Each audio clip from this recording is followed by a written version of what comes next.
ध्यान, आत्मा से परमात्मा तक की यात्रा। प्रिय साथियों, आज हम बात करेंगे ध्यान की, उस शक्ति की जिसने मानव को पशु से देवत्व की ओर बढ़ाया। ध्यान क्या है? ध्यान कोई क्रिया नहीं, एक स्थिति है। जब मन की सभी लहरें शांत हो जाती हैं, जब विचारों का प्रवाह ठहर जाता है, जब व्यक्ति मैं से मुक्त होकर अस्तित्व में विलीन हो जाता है, वही ध्यान है। ध्यान वह अवस्था है जहाँ देखने वाला, देखा गया और देखने की प्रक्रिया तीनों एक हो जाते हैं। अब प्रश्न उठता है, ध्यान की शुरुआत कहाँ से हुई? ध्यान का इतिहास मानव सभ्यता जितना पुराना है, परंतु शिव, आदि योगी, आदि पुरुष ने सबसे पहले इस ध्यान विज्ञान को पूर्ण रूप से जगत के समक्ष प्रकट किया। कैलाश की गुफाओं में बैठे उस महान अस्तित्व ने मौन के माध्यम से चेतना की सबसे ऊंची अवस्था का अनुभव कराया।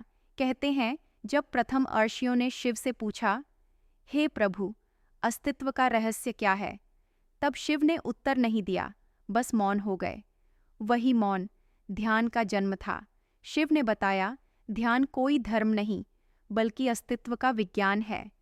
ध्यान वह सेतु है जो आत्मा को परमात्मा से जोड़ता है। वह दर्पण है जिसमें हम स्वयं को बिना विकृति के देख सकते हैं।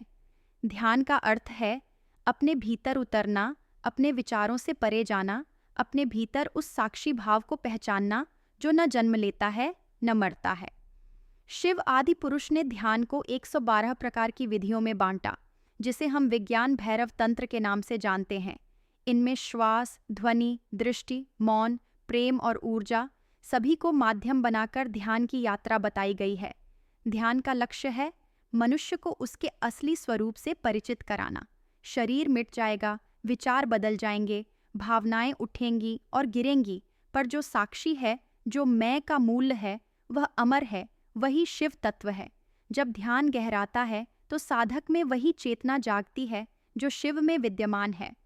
इस अवस्था में न कोई भय रहता है, न द्वेष, न मोह, केवल शांत अस्तित्व, केवल आनंद। इसलिए कहा गया, ध्यान ही मुक्ति का द्वार है और शिव उस द्वार के रक्षक हैं। आइए, आज हम केवल ज्ञान न लें, बल्कि एक क्षण के लिए मौन होकर अपने भीतर झांकें। यही मौन, यही जागृति, वही ध्यान है। धन्यवाद।